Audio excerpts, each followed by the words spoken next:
movimiento revolucionario. La Revolución Mexicana fue un proceso de transformación política y social que provocó la caída del porfiriato y generó condiciones para una nueva configuración de la vida nacional. Este es también uno de los grandes acontecimientos históricos de nuestro país, pues influyó en gran medida en la consolidación del México contemporáneo. Algunos antecedentes de la Revolución Mexicana son las huelgas de mineros en Cananea en 1906 y de obreros de la industria textil en Río Blanco en 1907, la búsqueda de mejores salarios y días de descanso, es decir, mejores condiciones laborales, el famoso periodismo de oposición en que se criticaba enormemente la estructura política porfirista, la entrevista a Díaz-Crellman en la que Díaz declaró que México no estaba listo para otro presidente, el fraude electoral que cometió Díaz durante las elecciones federales de 1910 en que mandó encarcelar a Madero, lo que provocó más tarde el levantamiento del mismo mediante el Plan de San Luis, la campaña de Madero y su libro La sucesión presidencial de 1910, la sublevación impulsadas en respuestas al llamado de Francisco Madero.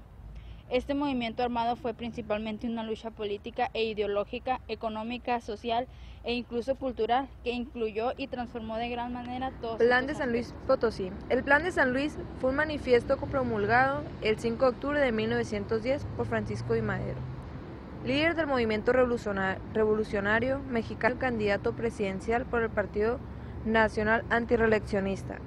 El documento convocaba a levantarse en armas el 20 de noviembre de 1910 para derrocar el porfiriato, establecer elecciones libres y democráticas. También se comprometía a restituir a los campesinos las tierras que les habían sido arrebatadas por los hacendados.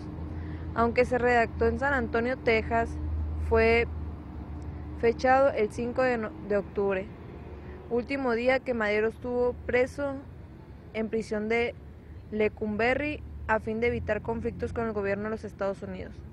Muy pronto llegaron a la Ciudad de México las copias del Plan San Luis. La prensa capitalina informaba del desarrollo de un complot. El 18 de noviembre de 1910 fue descubierta una conspiración contra Díaz en la ciudad de Puebla. La conjura era dirigida por Aquiles Cerdán, quien fue asesinado junto con su familia por la policía. Sin embargo, como respuesta a la proclamación de Madero, en noviembre de 1910 comenzaron a surgir levantamientos armados a lo largo de México, que finalmente culminaron con la renuncia de Porfirio Díaz, el triunfo de Madero en las elecciones presidenciales de 1911, así como en la Revolución Mexicana, que duraría alrededor de una década y cobraría la vida de cientos de miles de mexicanos. El maderismo fue el primero de los movimientos que conformaron la Revolución Mexicana. Fue dirigido por Francisco I. Madero entre 1909 y 1910. Su objetivo principal fue lograr la regeneración democrática del país a través del sufragio efectivo y la no reelección de los funcionarios públicos. Estas ideas fueron plasmadas por Madero en su libro La sucesión presidencial en 1910, que levantó ámpula entre la clase política mexicana e incluso permitió que Madero se entrevistara a Porfirio Díaz. Madero se presentó como candidato presidencial en 1910 contra don Porfirio, aunque poco después de las elecciones fue encarcelado a fin de declarar ganador al general Díaz. Al escapar de la cárcel, proclama el Plan de San Luis, base ideológica de la revolución maderista. Los maderistas fueron la fracción revolucionaria y partidaria a algunos ideales del Partido Liberal Mexicano y en sí a las ideas reformadoras moderadas de Francisco I. Madero.